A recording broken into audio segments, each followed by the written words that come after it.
pavilions to visit before. There will be private submersibles that will allow you to go to depths that have not been experienced before. Like the Mariana Trench, which is 48,000 feet deep. There will be private hovercrafts that will allow you to seek out a wilderness patch of your own. And the world of adventure travel will come equipped with inventive, high-tech camping gear. Imagine a cushion of air below your tent so it doesn't matter how hard or rough the surface of the ground is. CEO Sam Solomon and his design team at Coleman are developing next-generation camping gear. Like tents that use hovercraft technology, taking air in and forcing it out through tiny jets on the bottom. When we make the tent hover, the entire camp room floor will be level and comfortable. Next-gen tents will give us our privacy while allowing us to feel more a part of any environment. One of the nice things about tents is that they protect you from the elements. The unfortunate thing, though, is it blocks your view of the outside world that you came to enjoy. A nice thing about one-way technology is you will be able to look out through the fabrics, but still have the privacy of being inside. New fabric technologies will give explorers the freedom to wear the same clothing in any environment. The technology should be able to auto-adjust, so one lightweight garment should be able to protect you in a very, very extreme range of temperatures. And clothes may even produce their own power. Fabric will be made of microscopic fibers that rub against each other, creating minute amounts of electricity, with millions of them sending currents to a collector. As we move or as our tents flap in the breeze, we'll be able to power our campground electronics. You can convert the mechanical energy of the day in your garments into electricity for use back at camp at night. To Richard Bangs, advances like these are what will enable us to experience some of the most extreme and thrilling places on the planet. New fabrics, new fibers, new technologies that will give you insulation and allow people to see and experience things that to this point have not been experienced or seen. But not everyone gets excited about adventuring in exotic spots. Some prefer thrills of a more man-made variety. Engineers are exploring ways to elevate the rush of the traditional amusement park ride. And people love the adrenaline, they love the intensity, they love the thrill, they love to be scared. John Kemp of Interactive Rides believes the future promises to push us beyond the edge of extreme. But is there a limit? How much is too much for our bodies and our minds? Typically 3 or 4 G's is a good thrill. G-force measures the tug on your body caused by acceleration and gravity. A sustained period above 5 Gs could lead to blackouts. It could even be fatal. As ride designers search for more speed and bigger drops, they have to dance along a thin line between excitement and dangerous G-forces. Some rides, you can have higher Gs, but it's only for just a split second. But to survive a ride that races at hundreds of miles an hour, we may need to suit up like fighter pilots in specially designed next-generation G-suits.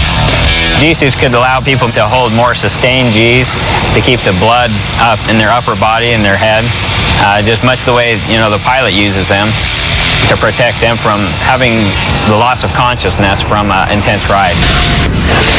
But for those who get their thrills from competitive sports, the future promises some radical new ways to play, and not just for humans. I believe that, as macabre as it may sound, we'll be having some matches a fight to the death. Virtual and real-world vacations will certainly make your future fun. But when you're ready to raise the stakes, get ready for sports that will challenge you in brand new ways. Because to really have fun in the future, you'll want to take a few chances. We're a risk-taking nation, and people like to take risks. One man who's looking deep into the future of sports is Las Vegas oddsmaker Jimmy Vaccaro. He makes his living taking bets on every sport you can imagine. And now he's ready to gamble on some that haven't even been invented yet. Gambling in 20 years will be all virtual reality. You'll put yourself in different situations, whether it's racing a horse at Churchill Downs or playing in a Ryder Cup in England. You, the Kentucky Derby winner, you at the top of the stretch. There'll be nothing like it. Vaccaro is laying odds on a future in which your virtual self will compete against real athletes in a whole new category of sports. I believe you'll see a great menu explosion.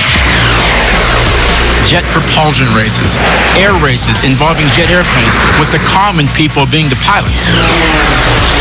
That's right. Place your bet and strap yourself in, because soon you'll be going head-to-head against a real pilot in a real race, all from the safety of your living room, as part of the new Rocket Racing League. We're going to be able to let you race along live with the pilot. Fly side by side against the rocket racers in real time. Granger Whitelaw, who's developing this experimental new sport, is designing it from the ground up to allow amateur gamers to challenge pros for the first time ever. So one of the most exciting parts of rocket racing for me is the gaming component of it.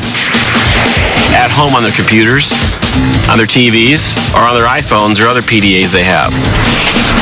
So while you bank and weave through a virtual course, live pilots are flying the real course at the same time. The line between spectator and participant will be obliterated. We want instant gratification in this country, and we want to be entertained. I believe getting involved while things in real time are going on is absolutely the thing of the future. But Jimmy Vaccaro's not just betting on the Rocket Racing League. He's also planning for a future spectator sport that's an update of an old tradition. Remember the Colosseums in Rome 1,000 years ago? We're tending to go more robotic in everything that we do. Robotic fighting will be as big as jet propulsion racing. Vaccaro sees a new breed of gladiator taking to the ring. Autonomous humanoid robots. In a cross between Robo-Wars and mixed martial arts, these mechanical warriors will inflict a level of mayhem on one another that would be illegal for humans. I believe that, as macabre as it may sound, we'll be having some matches on Fight to the Death. In 30 years, trust me, I think we'll be betting on it. But the most far-out sports may not be virtual or robotic. They may be in orbit. Zero-gravity sports. Being able literally to push off with your toes and float through the air, grab a ball, do a flip, and throw it into the goal. Peter Diamandis imagines a future of outer space sports leagues and sports arenas. And as the founder of the Zero Gravity Corporation, he's been testing it out. By following a parabolic flight path, his converted 727 can create a zero-G environment for about 25 seconds at a time. Enough to get a feeling for what athletic activity might be like in space.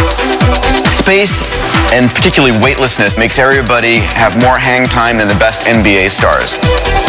Once you're free of the bonds of gravity, you're free to reinvent sports that have really a very two-dimensional nature.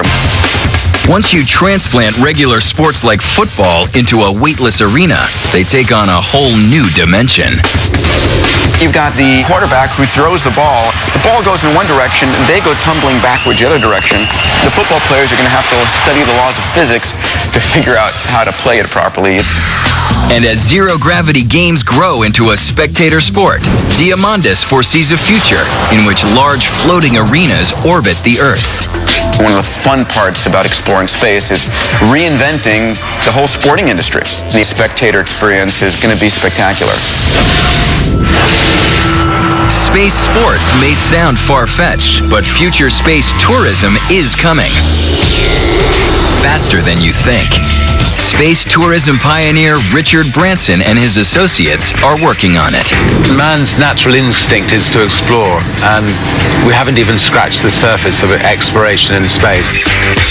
By bringing in commercial space travel, I think enormous things are possible. His company, Virgin Galactic, is planning to create a fleet of spaceships that will take regular tourists up into space. the 6-passenger crafts will launch mid-air from a mothership and use a hybrid rocket motor to get some 68 miles up.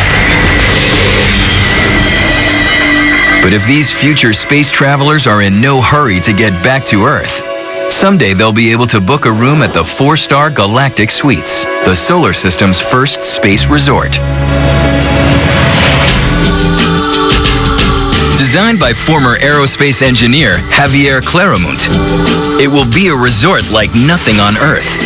A space station not for astronauts, but for tourists.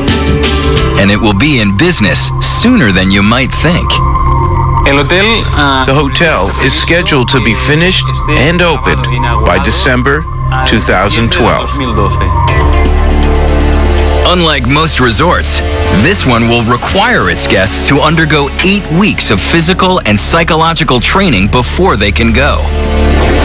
After all, this is space we're talking about. Once you make it through the training, you'll get a chance to go on the ride of your life. A private rocket plane capable of accelerating up to 17,000 miles per hour after liftoff. They have one hell of a rush as they head off into space. And once you're in orbit 280 miles above the Earth, you'll finally get a good look at the small but ultra-exclusive Celestial Resort. The hub of the resort is the common area, and each arm is a lavish personal suite. This will be a private room. This will be a giant eye, which will always be looking toward Earth. With Earth 280 miles away, you'll orbit the globe in only 80 minutes. That means 15 sunrises and sunsets every day. Besides the view, you'll experience something a select few ever will: zero gravity. The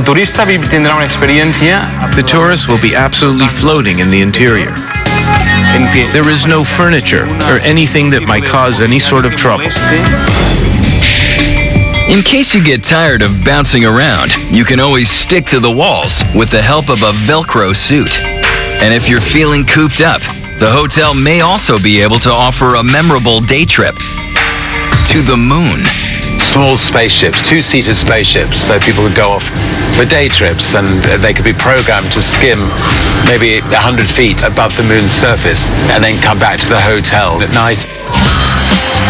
While the experience promises to be exhilarating, make no mistake, acclimating to space will be challenging for any vacationer.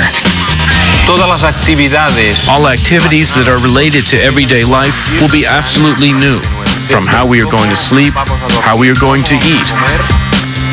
But it's precisely these challenges that will appeal to future space tourists. Of course, this particular adventure vacation won't come cheap. Claramunt calculates that the typical 3-day stay at Galactic Suites will set you back around $4 million. But prices will drop quickly as more and more people make the journey, and larger orbiting resorts are built. I think that in 10 years' time, the price will come down dramatically. In 20 years' time, it'll come down even further, and it'll continue to fall. Literally hundreds of thousands of people will have the chance of experiencing space. They'll come back fully qualified astronauts. They'll come back having seen the Earth and the beauty of the Earth. The future will be more entertaining than we can possibly imagine. It is where the virtual will become reality. We'll feel every punch and jab, control our world with our thoughts and gestures, print our favorite food, take virtual vacations anywhere we like, and push our thrills over the edge. Are you ready for the fun to begin?